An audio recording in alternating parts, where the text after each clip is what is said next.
आरती अपने माता पिता की इकलौती बेटी है। उसके पिताजी मोची है। आरती ने न्यू इंग्लिश मीडियम स्कूल में एडमिशन लिया है। आज उसके स्कूल का पहला दिन है। आरती को घबराहट हो रही थी कि पता नहीं नया स्कूल कैसा होगा। तब वह तैयार होकर स्कूल चली जाती है। तब वहाँ आरती की क्लास टीचर भी आ जाती है।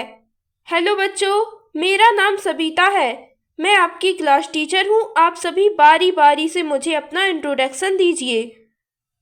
टीचर जी, मेरा नाम चिंटू है और मैं बड़ा होकर सलमान खान जैसा एक्टर बनना चाहता हूँ। यह सुनकर सभी उस पर हंसने लगते हैं। अगली बारी आरती की होती है, इसलिए वह डर के मारे काँप रही थी। मैडम जी, मेरा नाम आरती है। मैं बड़े होकर डॉक्टर बनना चाहती हूँ। इस तरह सभी बच्चे एक एक करके अपना इंट्रोडक्शन दे देते हैं और कुछ समय बाद अब बच्चों की छुट्टी हो जाती है और सारे बच्चे वहाँ से जाने लगते हैं।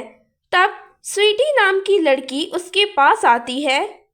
हेलो, मेरा नाम स्वीटी है। मैं क्लास टीचर की बेटी हूँ। लगता है तू स्कूल में नई नई आई है। मुझसे जरा सावधान रहना। इतना कहकर वह घमंडी लड़की वहां से चली जाती है। तो आरती भी अपने घर जाने लगती है। तब शाम को आरती अपने पिता के पास जाती है। वहां पर एक ग्राहक आता है। अरे मोची, मेरे जूते बहुत ही गंदे हो गए हैं। जल्दी इन पर पॉलिश तो कर दे। ठीक है साहब जी, मैं अभी कर देता हूँ। अरे आरती, तू यहाँ क्या कर रही है? यह मेरे पिताजी हैं। क्या आरती, तू एक मोची की लड़की है और सपने देखती है डॉक्टर बनने की? एक मोची की लड़की भला मोची ही तो बनेगी ना। इतना कहकर वह वहां से चली जाती है। तो आरती के आंखों में आंसू आ जाते हैं। पिताजी, मुझे माफ कर दीजिए। मेरी सहेली ने आपका इतना अपमान किया।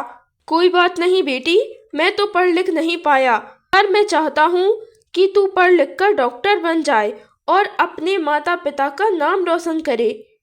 पिताजी, मैं खूब मन लगाकर पढ़ाई करूँगी और डॉक्टर बनकर दिखाऊंगी ताकि आपका कोई अपमान न कर सके। अगले दिन आरती जब स्कूल जाती है तो सभी बच्चे उसका मजाक उड़ाने लगते हैं। आरती, देखो मेरे जूते कितने गंदे हैं, जरा इन पर पॉलिश तो कर दो, तभी तो तुम अपने पिताजी की जैसी मोची बन पाओगी। तब सभी बच्चे आरती पर हंसने लगते हैं और सभी बच्चे अपनी क्लास में चले जाते हैं। तब वहाँ पर क्लास टीचर आ जाती हैं।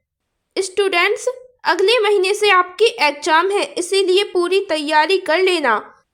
हर बार की तरह स्वीटी ही फर्स्ट आएगी। नहीं, इस बार तो फर्स्ट मैं ही आकर दिखाऊंगी।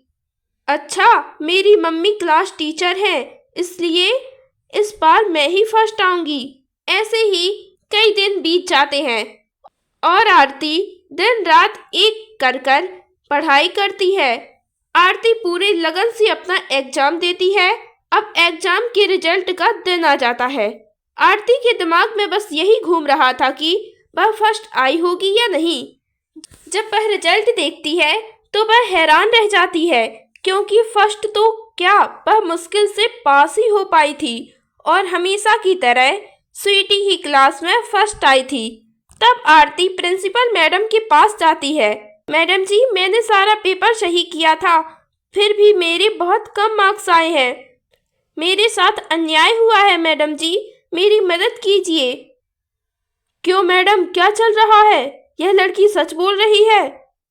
आपकी बेटी हर साल फर्स्ट कैसे आ जाती है? नहीं मैडम जी, यह लड़की झूठ बोल रही है। यह पढ़ाई तो करती नहीं, बहुत ही नालायक है। यह बस बेफालतू का आपका समय बर्बाद कर रही है। कोई बात नहीं, मैं खुद आरती और तुम्हारी बेटी का एग्जाम लूंगी, तब सारी सच्चाई पता चल जाएगी। तब उन दोनों के एग्जाम लिए जाते हैं। प्रिंसिपल मैडम खुद उनका पेपर चेक करती है। आरती के 100 में से 96 नंबर आते हैं और दूसरी तरफ स्वीटी के 100 में से 20 नंबर आते हैं और वह फेल हो जाती है। मुझे माफ़ कर दीजिए प्रिंसिपल मैडम, मैंने जानबूझकर आरती को कम अंक दिए ताकि मेरी बेटी फर्स्ट आ सके और मैं हर बार उसे ज़्यादा मार्क्स देती थी क्योंकि मेरी बेटी बहुत ही नालायक है। इस तरह स्वीटी की सच्चाई सबके सामने आ जाती है और उसका घमंड पूरी तरह से टूट जाता है। और दूसरी ओर आरती क्लास में फर्स्ट आती है और अपने माता पिता का नाम रोशन करती है।